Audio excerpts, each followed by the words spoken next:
kabar kalian semuanya? Semoga kalian tetap keadaan sehat selalu ya. Di sini Bu akan mengabsensi terlebih dahulu ya. Coba kalian cek satu persatu teman kalian, apakah ada yang masuk, apa tidak, apa masuk semua? Oh, alhamdulillah kalau misalnya semuanya pada masuk ya. Sebelum memulai pelajaran pada hari ini, alangkah baiknya kita berdoa ya anak-anak. Doanya bareng-bareng ya. Berdoa dimulai.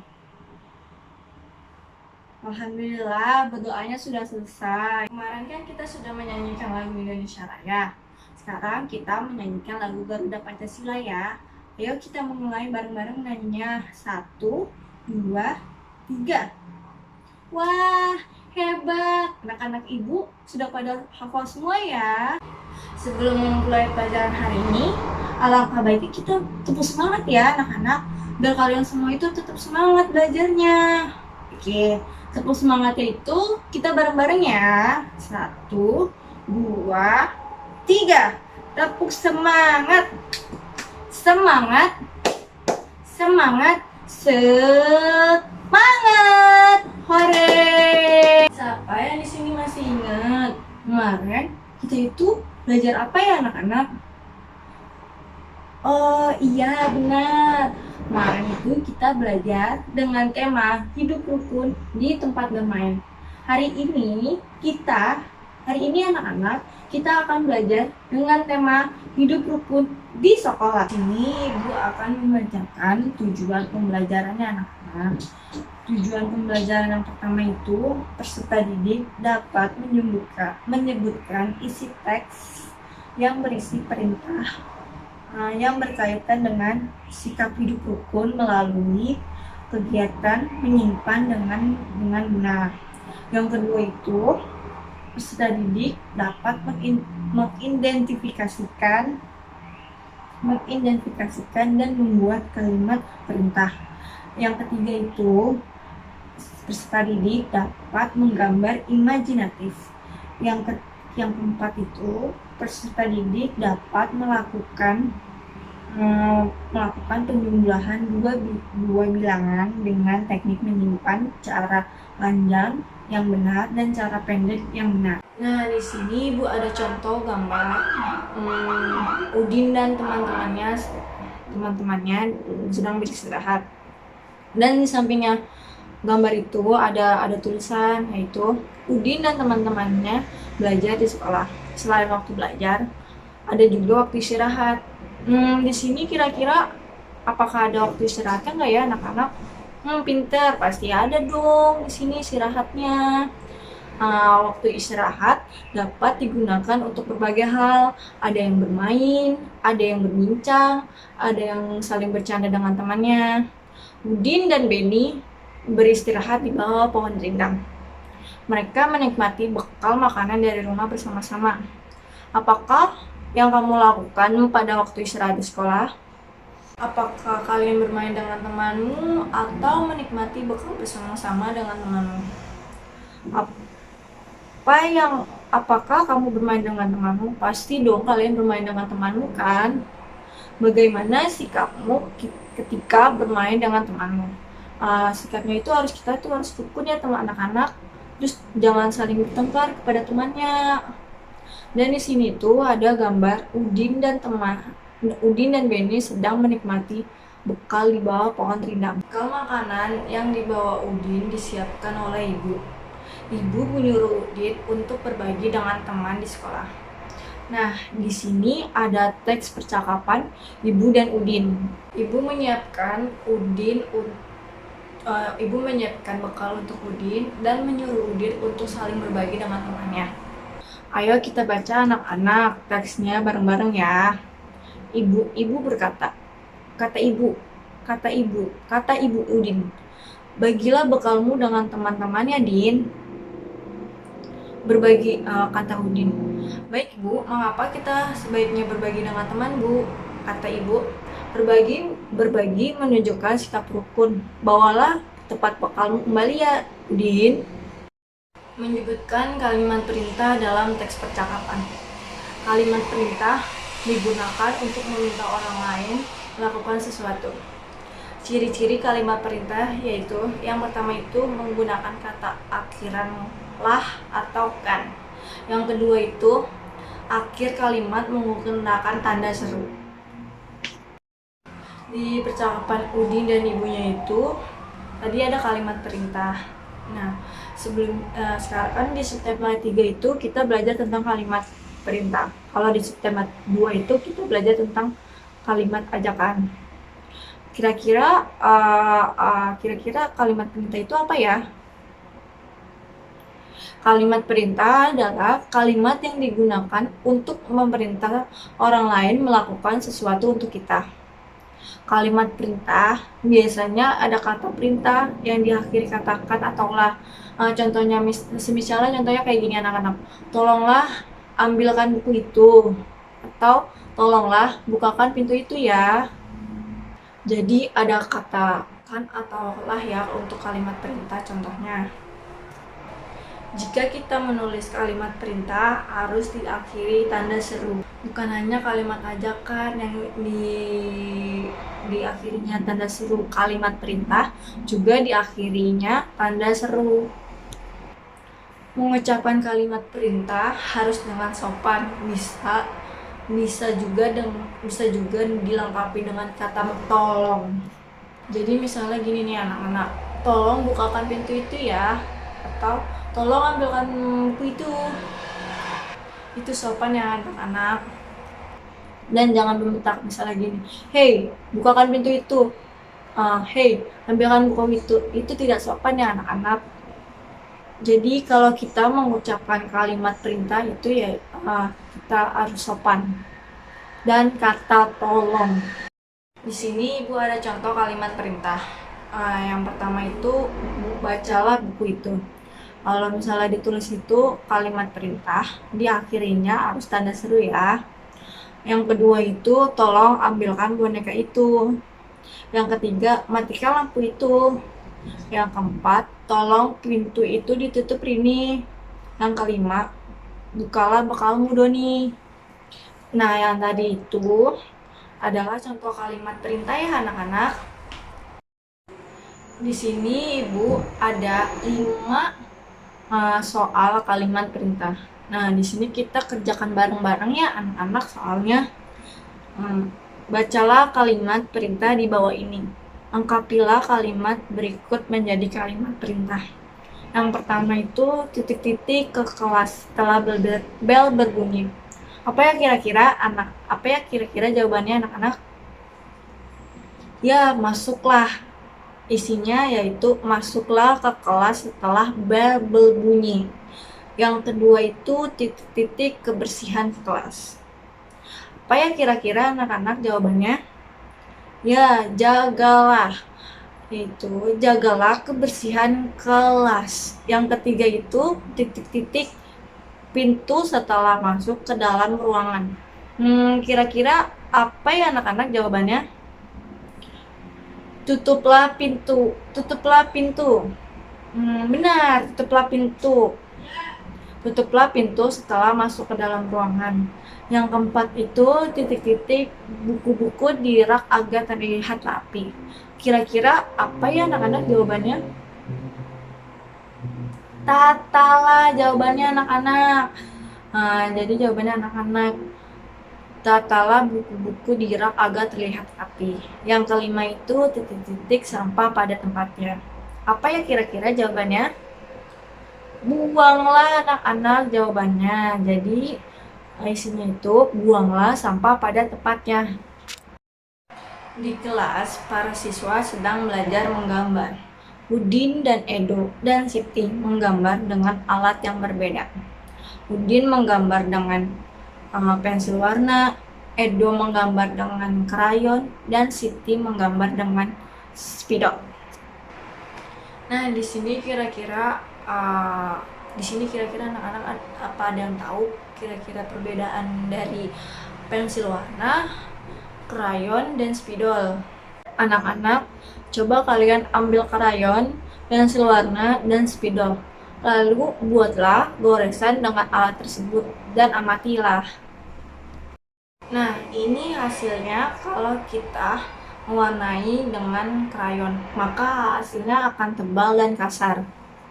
Jadi kita kalau mewarnai dengan krayon itu harus menghaluskan dengan penghapusnya, dan juga ada alat khususnya untuk menghapusnya. Udah kalau pakai pensil, nih kalau pakai krayon.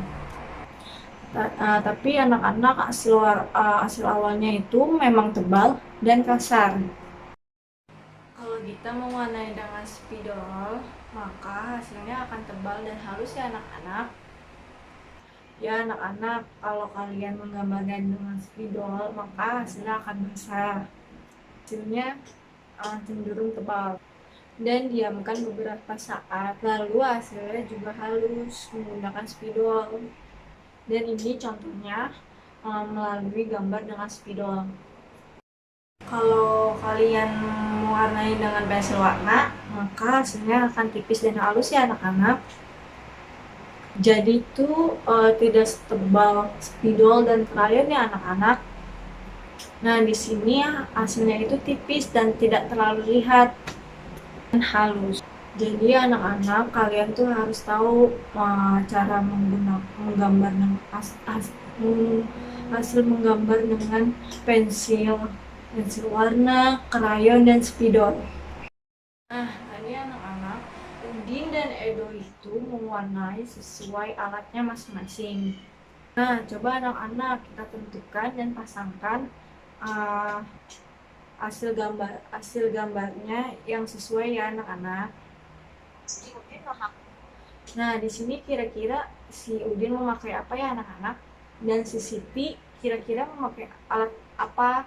Dan si Edo juga memakai alat apa? Dan coba di sini anak-anak kira-kira hasil gambarnya Edo yang mana? Dan hasil gambarnya Siti yang mana? Dan hasil gambar Udin yang mana? Ya anak-anak, ya jadi di sini gambarnya Udin yaitu gambar rumah yang menggunakan pensil warna. Dan Edo di sini tuh menggunakan spidol dan gambarnya itu pohon. Dan hasilnya Siti itu menggunakan krayon yang dengan gambar pemandangan. Hasilnya Siti itu tebal dan kasar. Jadi anak-anak, kita sudah pasangkan 3 gambar itu tersebut dalam tadi itu dengan hasil gambar yang sesuai anak-anak. Selanjutnya itu menghitung penjumlahan bilangan ratusan. Penjumlahan dapat dilakukan dengan cara panjang atau cara pendek ya anak-anak. Nah di sini itu ibu ada contoh soal. Contoh soalnya itu siswa di sekolah Udin cukup banyak. Ada 125 siswa laki-laki dan 117 siswa perempuan. Jumlah siswa di sekolah Udin seluruhnya adalah. Nah, jadi anak-anak 125 itu kita bentuk dalam bentuk panjang dulu ya anak-anak. 100 ditambah 20 ditambah 5. Lalu 117 itu kita ubah juga dalam bentuk panjang ya anak-anak. 100 ditambah 10 ditambah 7. Nah, baru di situ kita akan menjumlahkan ya. Penjumlahannya itu dari satuan, bukan dari ratusan ya anak-anak. Nah, jadi anak-anak 125 itu kita bentuk dalam bentuk panjang dulu ya anak-anak. 100 ditambah 20 ditambah 5. Lalu 117 itu kita ubah juga dalam bentuk panjang ya anak-anak. 100 ditambah 10 ditambah 7. Nah, baru di situ kita akan menjumlahkan ya. Penjumlahannya itu dari satuan, bukan dari ratusan ya anak-anak. Jadi 5 ditambah 7 itu 12. Kita kedepanin, terus kita tambah lagi. 0 ditambah 0 itu 0. 2 ditambah 1 itu 3. Dan tambah lagi, 0 ditambah 0 itu 0. terus 0 ditambah 0 itu 0, dan 1 ditambah 1 itu hasilnya 2. Jadi itu 200 ditambah 30 ditambah 12. Nah, dari 200 ditambah 30 ditambah 12 itu kita dalam bentuk panjang ya anak-anak. Jadi yang pertama itu 200, yang kedua itu 30 tetap ditaruh di bawah, dan itu selanjutnya itu ditambah lagi 10 dan ditambah lagi 2, 10 ya. Yaitu di bawahnya lagi 200 ditambah 30 itu kita tambah ke 10 ya, jadinya 40 dan ditambah 2 jadinya itu 242 ya anak-anak. Itu dengan cara panjang.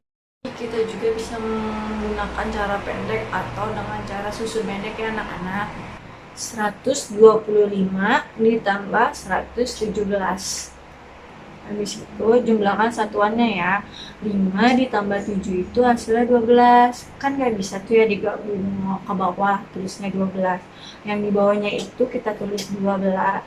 Satuannya itu kita tulis 12 dan simpan 1. Simpan 1 taruh di atas. Nah, jadi 2 nya di bawah, simpan satunya.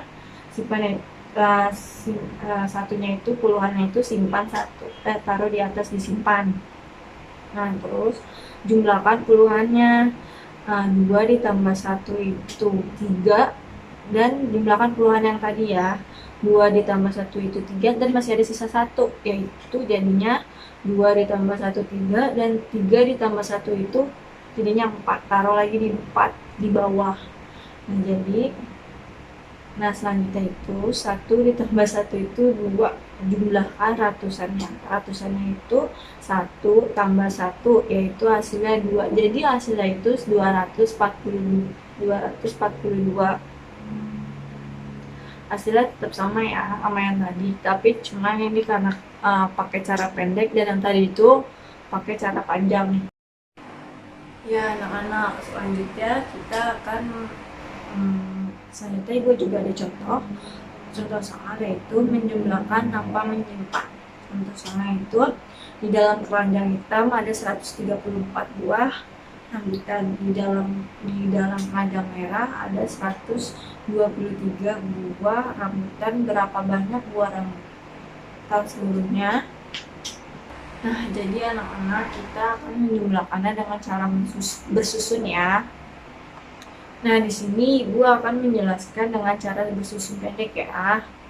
Nah, kita awali dengan angka satuannya dulu. 4 ditambah 3 itu hasilnya 7, dan 7 itu kita letakkan di bawah. Berikutnya kita akan menjumlahkan puluhannya. 3 tambah 2 itu 5, dan 5 itu taruh di bawah. Terus 1 ditambah 1 itu 2. Jadi 2 taruh di bawah. Jadi hasilnya itu 257. Jadi diingat ya anak-anak, yaitu caranya tambahkan angka satuannya dulu. Yang pertama itu tambahkan angka satuannya dulu, yang kedua itu tambahkan angka puluhannya, yang ketiga itu tambahkan angka ratusannya. Ya, tambahkan angka satuan dengan satuannya, terus tambahkan angka puluhan dengan angka puluhan, terus yang selanjutnya itu ratusan dengan ratusan. Jadi banyaknya buah rambutan seluruhnya itu ada 257 ya anak-anak. Di sini kira-kira siapa yang tahu tadi kita belajar apa saja? Ada yang tahu tidak anak-anak? Kita belajar apa hari ini? Oh iya, pinter nih kalian semua kalau ada yang tahu. Jadi Ibu simpulkan ya, kita simpulkan bareng-bareng ya anak-anak. Jadi kita sudah belajar kalimat perintah. Yang pertama itu kita sudah belajar kalimat perintah. Yang kedua itu mengidentifikasikan alat dan bahan dan langkah-langkah menggambar imajinatif. Yang terakhir itu melakukan penjumlahan dua bilangan dengan teknik menyimpan dengan cara pendek dan teknik dengan cara pendek. Sini Ibu punya lembar evaluasi ya anak-anak. Kalian kerjakan masing-masingnya anak-anak. Besok dikumpulkan di meja Ibu ya. Sampai di sini dulu ya anak-anak pembelajaran pada hari ini. Terima kasih ya anak-anak pada pembelajaran hari ini. Semoga kalian tetap semangat terus ya. Kita tutup dengan berdoa ya anak-anak. Kita berdoanya bareng-bareng ya. Berdoa dimulai. Berdoa selesai. Alhamdulillah sudah cukup pembelajaran hari ini ya. Terima kasih ya anak-anak. Semoga pembelajaran hari ini dapat kalian mengerti semua ya. Kalau ibu punya salah atau salah kata mohon dimaafkan ya anak-anak. Kurang lebihnya mohon maaf. Assalamualaikum warahmatullahi wabarakatuh. Hati-hati di jalan ya anak-anak. Dadah, sampai jumpa.